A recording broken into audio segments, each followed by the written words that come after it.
दोस्तों नमस्कार। आज हम बात करेंगे हाइपरथर्मिया, हीट स्ट्रोक या पशुओं में लू लगना। Hyperthermia means increase body temperature. Simple elevation of body temperature होता है, क्योंकि इन्वायरमेंट का तापमान बढ़ने के कारण शरीर का तापमान बढ़ जाता है और एनिमल अपना तापमान एक नॉर्मल रेंज में बनाए रखने की कोशिश करता है। लेकिन फिर भी यदि तापमान नियमित स्तर पे नहीं बना रहे और तापमान बढ़ जाता है, इस कंडीशन को हाइपरथर्मिया कहते हैं। आइए जानते हैं इस वीडियो के माध्यम से कि हाइपरथर्मिया के क्या साइन है, कैसे पहचानें, कैसे पशुओं का उपचार करें और कैसे पशुओं को हाइपरथर्मिया से बचाएं। दोस्तों, हाइपरथर्मिया की तरह फीवर में भी बॉडी का तापमान बढ़ता है, लेकिन फीवर और हाइपरथर्मिया दोनों कंडीशन अलग है। फीवर में बॉडी टेम्परेचर बढ़ता है, वो फॉरेन पार्टिकल या पैथोजन के हाई टेम्परेचर के साथ यदि टॉक्सीमिया मिले या कोई बैक्टीरियल इन्फेक्शन हो, टॉक्सीमिया और हाइपरथर्मिया दोनों मिलाकर जो कंडीशन बनती है उसको हम फीवर कहते हैं। ये बॉडी का इम्यून रेस्पॉन्स के प्रति फीवर आती है, जबकि हाइपरथर्मिया में सिंपल बॉडी का तापमान बढ़ जाता है, इसमें टॉक्सीमिया नहीं मिलेगा। हाइपरथर्मिया के पीछे मेनली 3 रीज़न है। एक्सेसिव हीट का प्रोडक्शन, यदि एनिमल में बेसिक मेटाबॉलिक रेट बढ़ जाए या एनिमल हेवी एक्सरसाइज करे, यदि गर्मियों में एनिमल की BMR बढ़े और एनिमल ज़्यादा एक्सरसाइज करता है तो बॉडी में हीट जनरेट काफ़ी ज़्यादा होता है, तो बॉडी का तापमान बढ़ सकता है। या हीट का लॉस कम कर पाए एनिमल, यानी हीट का लॉस यदि कम होगा तो बॉडी में हीट एक्यूमुलेशन ज़्यादा होगी और एनिमल का बॉडी तापमान बढ़ जाएगा। तीसरा पॉइंट यह है कि एनिमल हीट का एब्जॉर्प्शन ज़्यादा करे।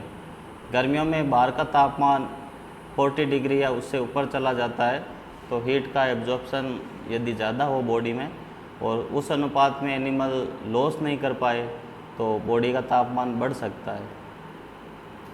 हाइपरथर्मिया की पैथोजेनेसिस क्या है? Short time period of hyperthermia is beneficial. कुछ टाइम के लिए यदि बॉडी का तापमान बढ़ता है, जिसके कारण इम्यून रेस्पॉन्स जनरेट होता है और पैथोजन होते हैं उसको बॉडी किल करती है। लेकिन यह कंडीशन यदि लगातार लंबे समय तक बनी रहे तो हाइपरथर्मिया की कंडीशन है। इसमें बॉडी का मेटाबॉलिज्म बढ़ जाता है। हाइपरथर्मिया में तापमान बढ़ने से BMR बढ़ जाती है, जिसकी वजह से लीवर में स्टोर ग्लाइकोजन की मात्रा कम हो जाती है, ब्लड में हाइपोग्लाइसीमिया मिलेगा। हाइपोग्लाइसीमिया के चलते जो एनर्जी की रिक्वायरमेंट है बॉडी को, वो प्रोटीन से आएगी, जिसकी वजह से ब्लड यूरिया नाइट्रोजन भी ब्लड में बढ़ जाता है। हाइपरथर्मिया में हार्ट बीट भी इंक्रीज मिलेगी, रेस्पिरेशन रेट इंक्रीज मिलेगी, क्योंकि हार्ट बीट बढ़ने तापमान यदि बॉडी का बढ़ जाएगा तो हार्ट बीट बढ़ जाएगी। और हार्ट बीट बढ़ने के पीछे रीज़न ये है कि ब्लड वॉल्यूम कम होने के कारण बॉडी हार्ट बीट ज़्यादा हो जाएगी।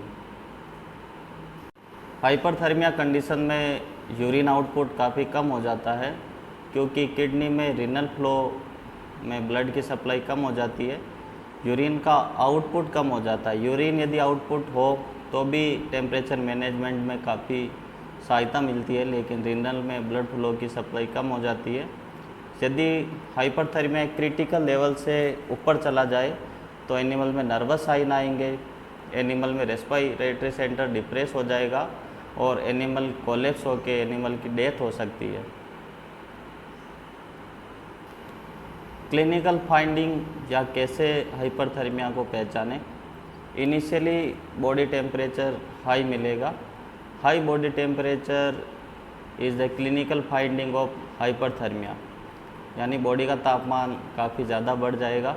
एनिमल यदि बार बार पानी पीने की कोशिश करे या पानी के पास रहता है, हाइपरथर्मिया में एनिमल में रेस्पिरेटरी रेट और हार्ट बीट काफ़ी ज़्यादा इंक्रीज हो जाती है। और यदि बॉडी का तापमान 106 डिग्री या इससे ऊपर मिलता है तो एनिमल लेटरल रिकम्बेंसी में चला जाता है और रेस्पिरेटरी और हार्ट फेलियर के कारण एनिमल कोलैप्स कर जाता है। हाइपरथर्मिया में इनिशियली बॉडी में स्वेटिंग ज़्यादा होती है, लेकिन यदि क्रिटिकल तापमान के ऊपर चला जाए तो स्वेटिंग नहीं होगी और एनिमल अपना बॉडी टेम्परेचर मेंटेन नहीं कर पाता है। तो ट्रीटमेंट क्या है हाइपरथर्मिया का? यदि ये सब साइन किसी एनिमल में दिखे तो उसको छायादार व ठंडी जगह की व्यवस्था करनी चाहिए या एनिमल को नॉर्मल पानी से नहलाना चाहिए।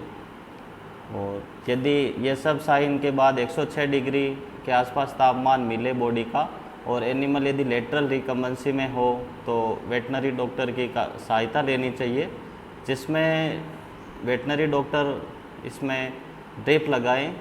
यथासंभव हो चिल्ड वाटर होना चाहिए, ठंडा पानी। एनएस में क्रिस्टलोइड फ्लूइड की काफ़ी ज़्यादा डिमांड होती है और हाइपोग्लाइसीमिया कंडीशन मिलती है, जिसमें डीएनएस और एनएस 50 ml पर केजी के हिसाब से, यदि लार्ज पशु 500 ml का हो तो 10 से 15 लीटर फ्लूइड आईवी लगाना चाहिए। साथ में एंटीपायरेटिक ड्रग है, जैसे पैरासीटामोल है या डेंड्रोलिन है, इस ड्रग का यूज करना चाहिए। और यदि तापमान काफ़ी ज़्यादा हो तो एनिमल को कोल्ड वाटर, जैसे आइस कोल्ड वाटर से नहीं नहलाना चाहिए, क्योंकि इससे बॉडी में वेसो कॉन्स्ट्रिक्शन होता है, पेरिफेरल स्किन का वेसो कॉन्स्ट्रिक्शन होगा और इससे तापमान लूज़ करने की बजाय तापमान बढ़ जाएगा, क्योंकि मस्कुलर शिवरिंग मिलती है। यदि आप एकदम से ठंडा पानी डालेंगे तो मसल्स की शिवरिंग होती है, जिससे तापमान जनरेट होता है। तो एनिमल को कोशिश करें कि 25 डिग्री सेंटीग्रेड के आसपास जो पानी होता है वही उसके ऊपर डाले। ज़्यादा ठंडा पानी डालने से तापमान घटने के बजाय बढ़ सकता है और ये सब उपाय यदि आप करेंगे तो पशु की जान बच पाएगी। और हाइपरथर्मिया में रेक्टल लवाज या ठंडा पानी रेक्टम में या स्टोमक में डाल सकते हैं। यदि जानकारी अच्छी लगी हो तो वीडियो को like, comment, share and subscribe करें।